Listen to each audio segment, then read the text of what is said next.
We're trying to kind of get an idea of what it is a manager does for a band.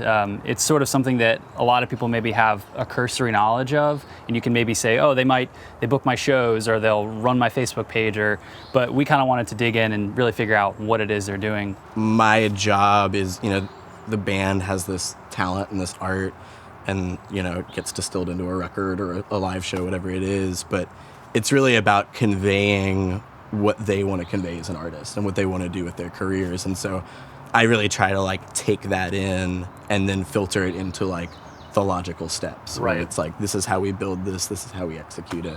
There's a side of management that is a little bit secretarial. It's answering the phones, answering the emails. It's kind of tidying the business. But I think the really great managers are able to do that and also dig in on the creative a bit more. Right. And really help to convey their artist's voice because they know it better than anyone. A lot of being a manager, you have to sort of intuitively speak for your artists a lot. Right. What I have found to be really effective with my artists is just having the communication be really open. Right. When we have a big decision to make, I try to bring it up as early as possible, away from a deadline. When you're working with an artist, you kind of have the expectation that they're going to have some clear ideas of their own goals. Is that something that's important to you as a manager? Yeah, well, every artist is really different, and I have really unique relationships with each of my artists. And the ones that I feel can be maybe more streamlined or productive are the ones where the band is bringing an idea, and it's my role is how to execute it in the most cogent, clear fashion. Sylvan Esso is pretty active right now. Is it something where you're actively kind of working side by side with them every day, or is it you're kind of an overseeing parent kind of figure where you're actually you've got the game plan and everyone else is kind of filling in the pieces? Working as a manager, you're very much entrenched with your band, and you're really in it together. The goal is to help us kind of reach these things together. Sure. And get involved. And with a band like Sylvan Esso, how did you come to manage them? Was it the sort of thing where you just kind of knew about them on the local scene and you pursued them, or they were friends, or how did that come about?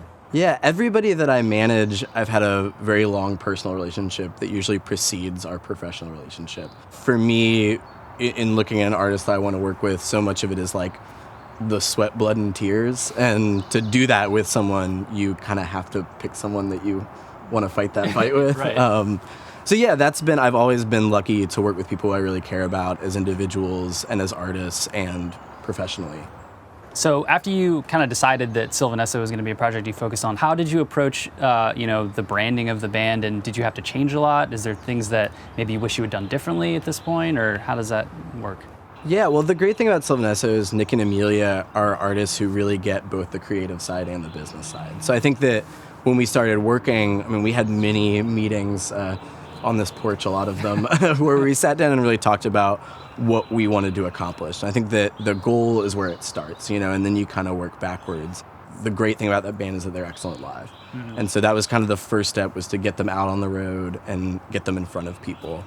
Apart from that, we'd all worked with bands where your assets, your photos and your videos, they don't ever feel connected. Right. And that was a big thing that we really wanted to do with that project in particular, was to make everything feel like it had one voice. We sat down and we wrote a marketing plan that when we were talking with labels, we would sit down in the meeting and hand to them.